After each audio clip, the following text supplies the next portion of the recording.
Salut salut, bienvenue pour un nouvel update lecture, je vous l'avais dit dans le dernier update graphique, je le tourne donc le même jour. Et j'ai 4 livres à vous présenter, c'est principalement grâce au jour à 600 et au week-end à 800 que j'ai fait, parce que vraiment mon rythme de lecture au mois de juin a été catastrophique, mais comme je l'ai dit, je me suis un peu rattrapée début juillet, donc j'ai 4 livres, il y en a 3 que vous avez vus donc dans les vlogs où je lis 400, 600 et 800 pages, enfin oui c'est ça, 400, 600 et 800 pages, et du coup on va commencer. Le premier, je suis pas sûre de vous l'avoir réellement montré en vlog, c'est La voleuse de secrets, enfin Librairie Jumper le tome 1, La voleuse de secrets de Brenda Drake. Je l'ai commencé avant de partir en vacances, fin juin, et je l'ai emmené en vacances avec moi. Sauf que j'avais pas envie de le lire, vraiment. Ce que j'ai lu en fait ça m'a perturbée, c'est des manières de commencer une histoire et d'écrire une histoire qui sont assez communes en vrai, et c'est des événements pas si originaux que ça quand on parle de fantastique, mais moi j'ai du mal avec ça, vraiment c'est un truc qui me perturbe de ouf. Et mais j'avais quand même emmené le livre pour l'avancer, le continuer en vacances, chose que je n'ai pas faite, et puis en revenant de vacances j'ai lu autre chose, et puis ensuite genre je me suis retrouvée quasiment un mois plus tard et je savais pas quoi faire. Donc j'ai repris le livre, j'ai lu un chapitre de plus, il me semble, mais j'y arrive pas. Vraiment, ça passe pas. Donc je me suis arrêtée à la page 56. Il y a plusieurs choses qui font que ça va pas. Donc on suit Gianna, voilà, une jeune fille, il me semble que c'est à Boston que ça se passe, c'est ça. Une jeune fille qui est à Boston, c'est quelque chose comme l'été, un truc comme ça. Et avec ses amis, ils vont visiter la bibliothèque. C'est une bibliothèque prestigieuse, il faut payer pour pouvoir avoir accès à cette bibliothèque. Déjà, je comprends pas ce principe-là, mais enfin, bref. Enfin, il faut payer vraiment très cher. Genre, c'est pas un truc, un abonnement de 5 € ou 10 € par mois. C'est vraiment une somme astronomique qu'il faut débourser pour avoir accès à cette bibliothèque-là. Il se trouve que l'une de ses amies a accès à cette bibliothèque-là et que Gianna rêve de la visiter. Et bizarrement, ça, vous voyez, c'est un truc qui pourrait me parler de rêver de visiter une bibliothèque, mais de la manière dont c'est fait, ça me dérange. Ça me donne l'impression qu'elle veut se la péter. Genre, ah, moi je rêve de visiter une bibliothèque, t'as vu, je suis trop intelligente. Je sais pas, ça m'a donné trop cette impression-là, j'avais envie de lui coller des tartes. Écoutez, c'est comme ça. Et bon, j'ai quand même continué. Et donc, avec sa meilleure amie et son meilleur ami, ils vont visiter cette bibliothèque et ils passent une après-midi là-dedans. C'est assez chelou, pardon, je suis en train de perdre ma voix. Et il y a une espèce de petite interaction avec un mec chelou, sombre, habillé en noir, blablabla. Bla bla. Et globalement, c'est ça qui m'a dérangé dans le bouquin, c'est la construction et la description des personnages. Tout est extrêmement cliché, tout est extrêmement facile. Je suis désolée pour l'autrice, mais vraiment, les personnages sont d'une banalité, mais affligeante, c'est terrifiant. Alors oui, on est dans du young adulte, et oui, il y a toujours de facilité dans ces bouquins-là, comme en jeunesse, mais là, vraiment, les mots choisis, et je sais pas si c'est dû à la traduction ou pas, et je critique rarement les traductions, et je sais pas à quoi c'est dû, mais vraiment, la manière dont c'est écrit, dont c'est construit, les mots choisis, enfin vraiment, ça n'allait pas, ça coinçait. Et alors, pour couronner le tout, un truc que j'aime pas, c'est de ça que je parlais quand je disais que c'est quelque chose quand même assez récurrent dans les séries comme ça, mais ils vont basculer à travers un livre et faire Boston-Paris en passant par le livre. Ça me perturbe. Vraiment, passer d'un endroit à un autre, traverser la moitié du monde comme ça, moi quand je lis, je suis là, attends quoi? Quoi? Je suis perdue en fait. J'arrive pas à l'expliquer, c'est un truc qui me perturbe. Et c'est un truc qui est présent dans plusieurs livres. Par exemple, c'est présent dans Harry Potter quand il transplane. C'est vrai, mais c'est pas présent dans les 4 premières pages d'Harry Potter, tu vois. Enfin, c'est présent dans les 4 premières pages d'Harry Potter parce qu'en réalité Dumbledore transplane au tout début, mais tu le sais pas, c'est pas ça qu'on suit, c'est pas, vous voyez, c'est pas fait comme ça. Le transplanage, ça arrive qu'après, et dans les livres, ça arrive qu'une fois quasiment que nos personnages principaux ont eu des cours de transplanage, vous voyez. Du coup, ça arrive doucement, c'est pas juste comme ça, au bout de 20 pages, bim, ils transplanent. Comme ça, quoi? Ils sont où? Je comprends pas, vraiment, ça me perturbe. Et du coup, ils se retrouvent enfermés dans cette bibliothèque de Paris. Ils ont pas le droit d'être là, ils parlent anglais, du coup, ils savent pas comment faire. Et j'ai l'impression qu'ils en font des caisses. Vraiment, et que l'autrice en fait des caisses. Vraiment, et du coup, j'arrive pas à m'attacher à ces personnages-là, j'arrive pas à avoir envie de les suivre. Tellement ils en font des caisses. J'ai juste envie de leur dire, mais putain, arrêtez de me saouler. Vraiment, je suis désolée, je suis très vulgaire, mais vraiment, ça m'a saoulée. Voilà. C'est aussi pour ça que j'avais pas vraiment envie de le lire pendant mes vacances. J'ai quand même tenté de le reprendre et de lire un chapitre de plus, mais je sais que c'est une saga qui a beaucoup plu et que les gens adorent, mais voilà. Paradoxalement, le personnage que j'aimerais le plus dans la saga, ça reste Jaina, le personnage principal. Vraiment, les deux autres là, je peux pas. Mais elle est assez cool, tu vois. Sauf qu'elle se retrouve embrigadée par ses deux potes, et puis cette histoire de téléportation là, moi ça me. J'y arrive pas. Téléportation, c'est de la SF. J'ai beaucoup de mal avec la SF, donc voilà. Ensuite, j'ai lu l'Académie des Dragons, le tome 3, Hélice et Éclaireuse de Alastair Chisholm. Donc c'est le tome 3 et c'est le dernier qui est sorti. Normalement, on aura un tome 4 au moins, mais je sais pas pour quand il est prévu parce que celui-là est sorti, enfin achevé d'imprimer en décembre 2022 et il est sorti début 2023. Donc je sais pas quand est-ce qu'on aura la suite. Mais j'aime beaucoup cette saga, c'est des petits tomes d'une centaine de pages, ça se lit hyper vite, c'est vraiment, vraiment cool. Il n'est pas vraiment nécessaire de lire les tomes dans l'ordre, sachez-le, mais moi je préfère évidemment toujours. Ici donc on suit Hélice, et comme vous pouvez le voir sur la couverture, on est sur de l'inclusion, ce qui est quand même pas trop mal. Et donc Hélice est un jeune garçon très curieux, très intelligent, qui s'est donné pour mission de cartographier toute la ville dans laquelle ils sont. Et donc Éclaireuse, c'est son dragon, enfin sa dragonne pour être plus précise. Et donc il fait partie de l'Académie des Dragons depuis quelques temps et on le connaît déjà si on a lu les tomes 1 et 2 parce qu'au moment où Thomas, dans le tome 1, intègre l'Académie des Dragons, Hélice est déjà là, donc on l'a déjà aperçu. Et on va suivre principalement Hélice, donc du coup dans ce tome-là, comme c'est dit dans le titre, en gros.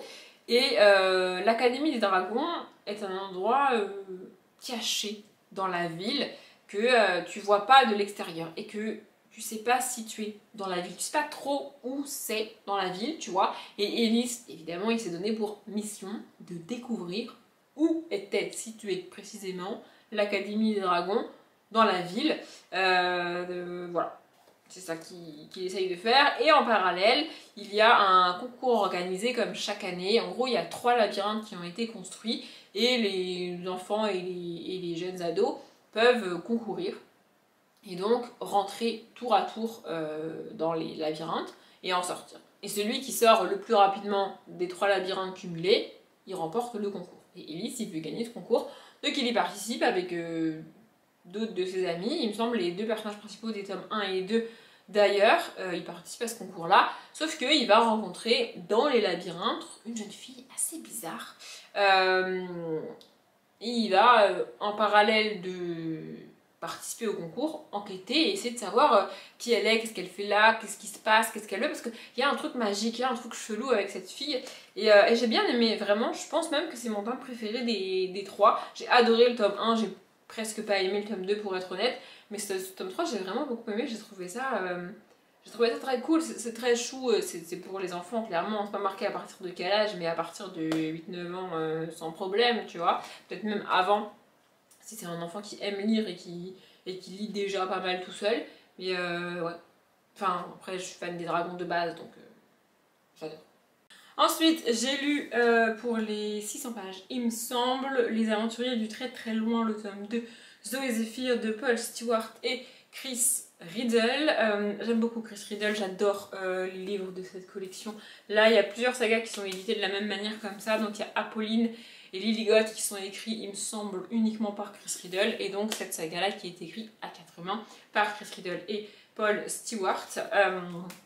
J'adore cette saga-là, enfin j'adore ces livres-là en général, mais là j'avoue que j'ai un peu moins accroché, en fait j'ai pas accroché au personnage principal, et je m'attendais pas à ce que ce soit si éloigné de l'univers du tome 1. Dans le tome 1 on suit Fergus Bonheur, un petit garçon qui va à l'école sur un bateau, parce que c'est une école qui coûte pas cher, et que sa mère, qui est mère célibataire parce que son père a disparu, a pas trop les moyens de l'inscrire à l'école hyper réputée du coin, qui coûte hyper cher, tu vois. Et donc il va dans cette école-là, il va découvrir qu'il se passe des trucs chelous dans cette école, et vraiment j'avais adoré le tome 1, c'était vraiment cool. Et je m'attendais dans ce tome 2 à suivre une autre élève de cette école. Et en fait, c'est pas du tout le cas. Du coup, j'ai eu un peu... En fait, je m'attendais pas à devoir intégrer presque un nouvel univers dans ce tome 2 et à devoir entre guillemets faire de nouveau le travail de comprendre l'univers, comprendre ce qui se passe, où on est, alors qu'en fait c'est le cas. Du coup c'est pour ça que j'ai été perdue au début, j'ai dit en vlog que je trouve le début très brouillon, et c'est à la fois le cas et pas le cas en fait, c'est-à-dire que c'est pas hyper bien fait au début je trouve, et surtout comme c'est un tome 2, ben, je m'attendais pas à devoir intégrer de nouveaux personnages, à comprendre de nouvelles dynamiques, ce qui m'a pas aidé au début non plus, vous voyez. Et c'est en ce sens-là que je trouve que c'est pas hyper bien fait. Mais bon, passé ce début un peu compliqué, j'ai quand même réussi à m'intéresser à l'histoire et donc à Zoé qu'on suit ici. Zoé, sa grande sœur, ses 3 ou 4 frères, je sais plus, et ses parents sont sur un bateau. C'est un très vieux bateau qui était très réputé, très populaire à ses débuts, de bateau de croisière on va dire, sauf que bah là il est vieux, tu vois, et il est plus très sûr et donc il est plus très apprécié. Mais Zoé et sa famille sont dessus et il y a aussi d'autres passagers, très peu de passagers au final, mais quand même d'autres passagers. Et voilà, ils font un trajet d'un point A à un point B sur la mer.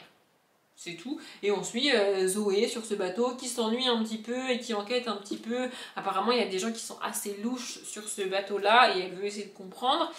Et il y a un truc que j'aime pas et qui est présent dans ce livre-là, c'est que je vais vous montrer pour le premier chapitre pour éviter de trop vous spoiler. Je sais pas si je vais réussir à vous montrer. Enfin bref, là c'est tout écrit en italique parce qu'on n'est pas dans la tête de Zoé. Et quand on tourne la page, c'est plus écrit en italique parce qu'on est dans la tête de Zoé. Et c'est comme ça à chaque début de chapitre. À chaque début de chapitre, on a un paragraphe plus ou moins grand écrit en italique. Parce qu'on est dans ces tout petits passages avec un autre personnage. Et on sait pas trop qui c'est ce personnage, on sait pas trop où il est, on sait pas trop ce qui se passe, on sait pas. C'est un truc qui me perturbe. Voilà, c'est comme ça, c'est un truc qui me perturbe. Mais bon, j'ai quand même réussi à aller au bout du bouquin et au final, les deux histoires vont se rejoindre évidemment, sinon c'est pas drôle. Mais ouais, j'ai été assez déçue par ce tome 2. J'avoue. Je lirai quand même le tome 3, parce que le titre m'intrigue. Je sais, là, comme ça, je l'ai plus en tête. Mais je sais que quand j'avais vu le titre du tome 3, en fait, le nom du personnage ressemble dans sa construction à Fergus Bonner, vous voyez. Alors que là, Zoé Zéphyr, bah, on est un peu loin du truc, ou alors j'ai pas la ref. Mais voilà. Et surtout, là, il n'y a vraiment aucun lien avec le tome 1. Il n'y a aucun lien avec Fergus Bonner qu'on a vu dans le tome 1, avec sa mère, sa famille, son école et tout. Enfin, vraiment, j'ai pas compris pourquoi c'était considéré comme le tome 2, alors que ça pourrait être un one-shot à part, vous voyez.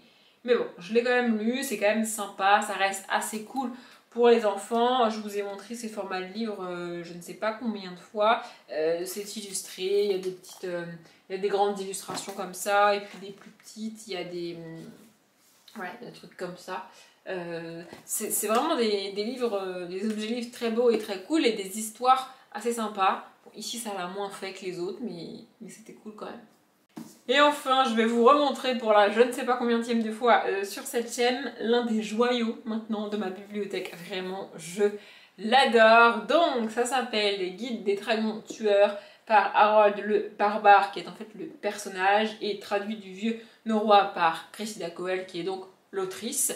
C'est considéré comme le tome 6 de la saga Harold et les Dragons. Pour moi, ça peut être lu, je l'ai dit en vlog, à peu près n'importe quand dans la saga. Il vaut juste mieux avoir quand même commencé la saga, avoir au moins lu le tome 1 avant de lire ça, mais sinon tu peux lire ça à peu près n'importe quand. Voilà, ça fait longtemps que je ne l'ai pas dit, il me semble que je ne l'ai même pas précisé en vlog parce que pour moi c'est tellement évident, mais Harold et les Dragons, ça vous dit peut-être quelque chose, c'est la saga qui a inspiré le film. Il me semble que c'est un DreamWorks, je sais plus, ou un Disney Pixar, je sais plus. Bref, en tout cas le film Harold et les Dragons est inspiré de cette saga-là. Croque-Mou est le dragon d'Harold. Alors, il n'a pas les mêmes caractéristiques, c'est pas tout à fait le même dragon, mais les films sont inspirés de cet univers-là et j'adore les films et j'adore cette saga. Vraiment, je trouve ça très très cool. J'en ai pas mal parlé en vlog de celui-là, notamment de toute cette histoire autour du 29 février pour moi, parce que Harold est né un 29 février, et donc bah, il a son anniversaire que tous les 4 ans. Alors il vieillit tous les ans, mais il a réellement le jour de son anniversaire que tous les 4 ans, et c'est quelque chose qui me parle mine de rien, parce que moi je l'ai dit en vlog, je suis née donc le 29 août, donc moi j'ai mon anniversaire tous les ans, et il n'y a pas de problème, mais ma demi-année, c'est le 29 février, donc j'ai ma demi-année que tous les 4 ans, et ça je l'ai pas dit en vlog, mais du coup, ça fait vraiment que depuis que je suis toute petite, le jour, enfin les années, donc les années bissextiles qu'on appelle, et qui sont les années des JO à chaque fois, donc 2021, 2024, 2028 et ainsi de suite, on fête avec ma famille. Genre vraiment, je vous jure, on va au resto et tout, genre vraiment comme l'anniversaire normal, on fête ma demi-année quand le jour existe. Du coup voilà, enfin je sais pas, c'est un truc qui me parle. Donc voilà, c'est son anniversaire à Harold et il a demandé à Thor, donc le dieu auquel il croit et qu'il prie avec les autres vikings, il a demandé à Thor d'avoir une journée tranquille, une journée où il se passe rien. Vraiment un truc pépouze, plan-plan, il veut un truc cool, tu vois. Sauf qu'évidemment, il n'y a pas de jour sympathique et cool dans la vie d'Harold, ça n'existe pas. Et donc, il va se retrouver embarqué dans une mission à devoir aller récupérer un bouquin dans une bibliothèque gardée par... Attendez, parce que c'est écrit plusieurs fois. Et j'ai pas retenu le truc, mais je vais essayer de vous retrouver la phrase. Voilà. Hubert, le bibliothécaire sadique et pervers. Je trouve ça trop cool. Bref, du coup, ce bibliothécaire ne veut pas que les gens entrent à la bibliothèque. Genre vraiment, c'est une bibliothèque fermée au public en fait, tu vois. Sauf qu'Harold, il doit y aller. Et donc, ouais, c'est un peu dangereux. Et voilà, avec ses amis, comme dans tous les autres tomes, ils vont devoir faire cette mission. Et bah, ils vont devoir subir aussi des attaques, des combats, des menaces et tout. Vraiment, j'adore cette saga, je trouve ça absolument génial. L'édition que j'ai là est vraiment trop belle. Elle est un peu abîmée, mais c'est aussi ce qui fait son charme, j'ai envie de dire. Voilà, les pages sont dorées, je sais pas si vous voyez bien, le livret en hardback, enfin, vraiment il est magnifique, j'adore, vraiment je suis fan de ce bouquin là, et j'adore cette saga, vraiment, j'ai trop hâte de la continuer, mais j'allais dire mais je peux pas le faire tout de suite. Techniquement si, parce que j'ai le tome suivant, mais je vais attendre probablement le mois de septembre, et je vous recommande vraiment cette saga, adulte, enfant, bébé, ce que vous voulez, c'est trop bien. Je vous ai dit tout ce que je voulais vous dire sur ces 4 livres, j'espère que cet update vous a plu. Je m'arrête là, comme d'habitude je vous souhaite une bonne journée, un bon après-midi, un bon appétit ou une bonne nuit, et je vous dis à bientôt.